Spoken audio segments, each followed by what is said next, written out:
የዓለም ጂኦፖለቲካዊ ሚዛን ባልተጠበቀ ፍጥነትና በከፍተኛ ድንጋጤ ውስጥ ባለበት በዚህ የታሪክ ምዕራፍ የሰው ልጅ ዕጣ ፈንታ በቤጂንግ ታላቁ አዳራሽና በኒው ዴልሂ የዲፕሎማሲ አደባባዮች በሚወሰኑ ትላልቅ ውሳኔዎች ላይ ተንጠልጥሎ ይገኛል።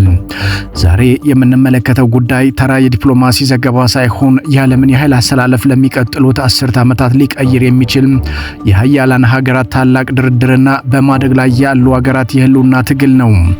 የአሜሪካው ፕሬዝዳንት ዶናልድ ትራምፕ በቤጂንግ ምድር ረግጠው ከቻይና አቻቸው ዢ ጂንፒንግ ጋር ፊት ለፊት ሲቀመጡ ዓለም ትንፋሿን ዋጥ አድርጋ ስትጠባበቅ ነበር። ይህ ጉብኝት ከዚህ ቀደም በሁለቱ ሀገራት መካከል የነበረውን የንግድ ጦርነትና የቃላት ምልልስ ወደ ጎን በመተው ዓለምን ካንዣበበበት የኢኮኖሚ ውድቀትና የጦርነት ስጋት ለመታደግ የተደረገ የመጨረሻ ሙከራ ይመስላል። ፕሬዝዳንት ትራምፕ መልካም ውይይት ሲሉ የገለጹት ይህ መድረክ በዋይት ሃውስና በቤጂንግ በኩል የወጡ መረጃዎች እንደሚጠቁሙት ከሆነ በታሪክ ታይቶ የማይታወቅ የስትራቴጂክ ትብብር መሰረት ጥሏል ተብሏል። ከፍተኛ ትኩረት የሚሻውና ለዓለም ኢኮኖሚ የደም ስር የሆነው የሆርሙዝ ወሽመጥ ጉዳይ በሁለቱ መሪዎች መካከል ዋነኛው የመስማሚያ ነጥብ ሆኗል ተብሏል። በየቀኑ በሚሊዮን የሚቆጠር በርሜል ነዳጅ በሚያልፍበት በዚህ ወሽመጥ ላይ የተጋረጠው የጦርነት ደመና ቻይናንና አሜሪካን በአንድ ወንበር ላይ እንዲቀመጡ አስገድዷቸዋል። ሁለቱም መሪዎች ወሽመጡ በምንም አይነት ምክንያትና በማንኛውም አካል እንዳይዘጋም ክፍት ሆኖ እንዲቆይና የዓለም የንግድ ፍሰት እንዳይስተጓጉል በጽኑ ተስማምተዋል ነው የተባለው። ይህ ስምምነት በተለይ ለቻይና እጅግ ወሳኝ ነው ተብሏል። ምክንያቱ ደግሞ ቻይና ግዙፍ የኢንዱስትሪ ማሽኖቿን ለማንቀሳቀስ ከዚህ አካባቢ በሚመጣ ነዳጅ ላይ ጥገኛ ናት። በምላሹም ፕሬዝዳንት ጂ ጂንፒንግ ከአሜሪካ የሚላክለትን የነዳጅና የተፈጥሮ ጋዝ መጠን በከፍተኛ ሁኔታ ለመጨመር ፍላጎት ማሳየታቸው አሜሪካን በዓለም የኢነርጂ ገበያ ላይ ያላትን ተሰሚነት ከፍ የሚያደርግና ቻይና በኢራን ላይ ያላትን የነዳጅ ጥገኝነት የምትቀንስበት ስትራቴጂ ነው ተብሏል።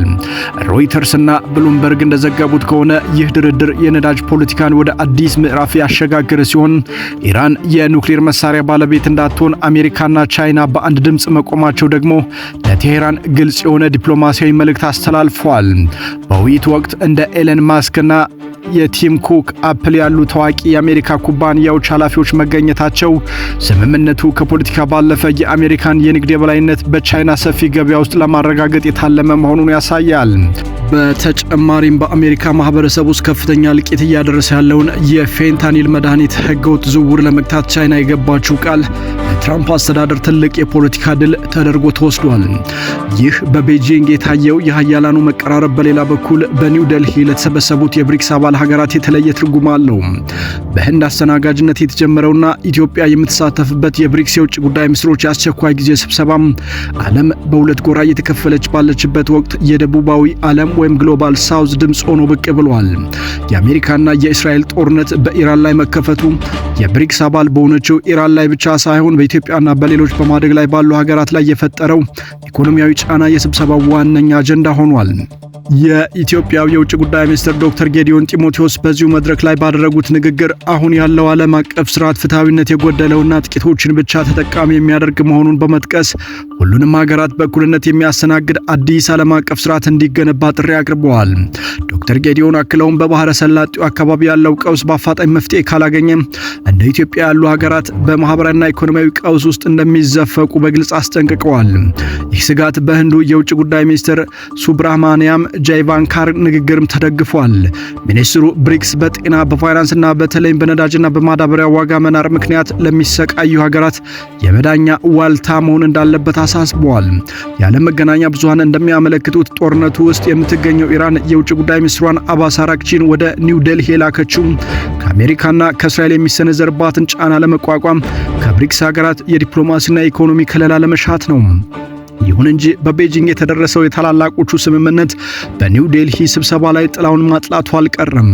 በአንድ በኩል ትራምፕና ሺ ጂንፒንግ የዓለምን መረጋጋት በጋራ ለመምራት ሲስማሙ፣ በሌላ በኩል ደግሞ ብሪክስ በምዕራባውያን የበላይነት የሚመራውን ዓለም ለመቀየር እየታገለ ነው።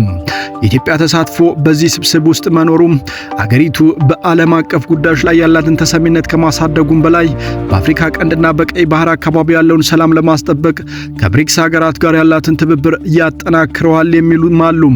የነዳጅ ዋጋ መናርና የምግብ ዋስትና መታወክ በኢትዮጵያ ውስጥ ሰላም ላይ የሚያሳድረው ተጽዕኖ ከፍተኛ በመሆኑ ዶክተር ጌዲዮን ያቀረቡት የትብብር ጥሪ ወቅታዊና ሀገራዊ ፋይዳው የጎላ ነው ተብሏል። በጥቅሉ ከቤጂንግ እስከ ኒው ዴልሂ የሚታየው ይህ ዲፕሎማሲያዊ እንቅስቃሴ ዓለም በአንድ በኩል ወደ አዲስ የሀያላን አጋርነት በሌላ በኩል ደግሞ ወደ ተለያዩ የኃይል ማዕከላት እየተከፋፈለች መሆኑን ያሳያል።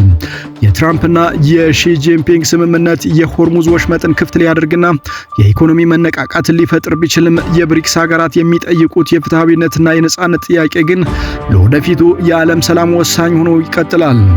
ይህ ታላቅ ሽግግር በኢትዮጵያና በአጠቃላይ በዓለም ሕዝብ ላይ የሚኖረውን ተጽዕኖ በንቃት መከታተል የሚገባን ሲሆን በዲፕሎማሲያው መድረክ የሚወሰኑት እነዚህ ውሳኔዎች በቤታችን ውስጥ ባለው የኑሮ ውድነትና በነዳጅ ማደያዎች በሚታዩ ሰልፎች ላይ በቀጥታ የሚንጸባረቁ መሆናቸውን መዘንጋት የለብንም። የዛሬውን ትንታኔ በዚሁ አጠናቀናል። ጤና ይስጥልን።